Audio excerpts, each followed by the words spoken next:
Acara ini didukung oleh Desa Pay, cashless-nya kerabat desa Indonesia, sebuah aplikasi pembayaran online.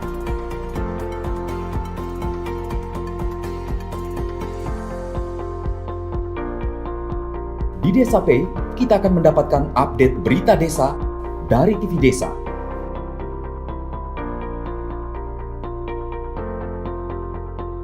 Unduh aplikasi Desa Pay segera. Nah, SDGs desa sudah dinyatakan, digulirkan dengan data-datanya. Kita menunggu update perkembangannya, informasi perkembangannya bagaimana Merdeka Data di desa dengan data SDGs desa ini menjadi penting, dan salah satu yang punya tanggung jawab besar untuk mempersiapkan Merdeka Data Desa itu ada di Kapus Datin Kemendes kita, Gesifan. Jadi ini tanggung jawab luar biasa untuk benar-benar desa benar-benar merdeka data, sehingga menguasai data dan punya hak penuh atas data-data di desa. Ya, oke. Jadi ada beberapa hal mengapa IDM itu digunakan sebagai reserve, meskipun reserve data yang sifatnya level desa, ya. Karena yaitu datanya memang sudah ada di desa, cuman memang dari beberapa minggu yang lalu ketika para sebetulnya desa-desa yang menduduki posisi tinggi di dalam IDM, ya, tapi ternyata sebagian menganggap kok bisa gitu. Nah, itu memang ada hal yang tindak lanjut yang disampaikan waktu itu oleh Gus Koco, bahwa harus merasakan desanya itu, ya. Jangan sampai tidak merasa punya data itu, ya. Jadi ini mengapa menggunakan IDM, data IDM, Indeks Desa Membangun 2021.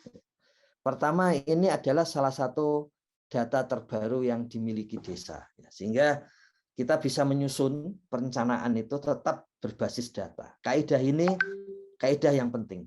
Jadi disadari paling tidak sejak, ya, kalau kita 3 abad yang lalu itu sudah mulai disadari pentingnya pendataan ini. Kalau di desa, ya, itu paling tidak sebetulnya, ya, istilah mendata itu ya sudah sejak abad ke-17, ya. Meskipun karena ada kebutuhan, dan itu mirip dengan sekarang, ya. Pada waktu itu mendata cacah, ya, itu untuk keperluan pembangunan, ya, di ibu kota, gitu. Kalau sekarang kadang orang mengumpulkan data dalam rangka untuk mendapatkan proyek, jadi mirip-mirip seperti itu. Tapi jika data itu tidak diarahkan untuk proyek, ya, maka peluang untuk mendapatkan data valid itu menjadi tinggi. Contohnya kalau di IDM, data-data di luar indikasi dari Indeks Desa Membangun itu justru menarik, ya, karena dia lepas dari kepentingan mendapatkan dana desa.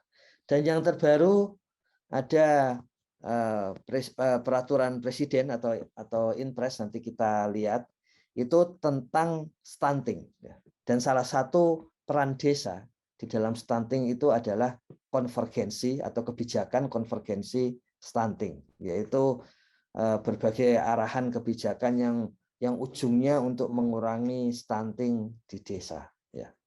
Stunting sendiri sebetulnya sudah muncul pada pidato Presiden Soeharto sejak tahun 70-an sebetulnya. Di situ dalam pidato di depan MPR selalu disebutkan tinggi badan orang Indonesia naik sekian senti, tapi tidak disebut stunting, ya. Baru di 1 dekade terakhir kemudian ada yang disebut stunting. Jadi kadang-kadang kita sudah punya data, tapi kemudian muncul hal baru. Di IDM itu ada khusus pendataan stunting, konvergensi stunting. Makanya ini gayung yang sangat bersambut ketika di desa itu kemudian dibutuhkan pendataan stunting desa yang ada di dalam IDM. Ini juga contoh yang menarik. Jadi nanti di tahun 2021 ini evidence based planning ya tetap bisa dijalankan dengan data IDM ya. Tentu saja plus data SDGs desa. Kemudian tahun depan nanti mencek atau melaksanakan kegiatan pembangunan dan pemberdayaan itu juga berbasis data. Jadi evidence based development ini ada di desa. Perlu kita sadari sebetulnya data ini sudah ada di desa sejak tahun 2018 ya. Tapi karena makanya pentingnya di Gus Koco sampaikan ideologi merdeka data itu yang baru muncul di 2021 secara nasional. Tentu saja ada desa-desa yang sudah, tapi secara nasional gerakan itu baru muncul di 2021. Acara ini didukung oleh Desa Pay, cashless-nya kerabat desa Indonesia, sebuah aplikasi pembayaran online.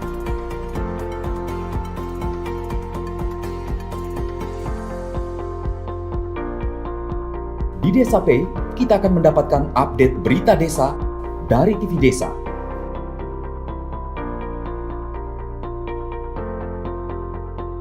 Unduh aplikasi Desa Pay segera.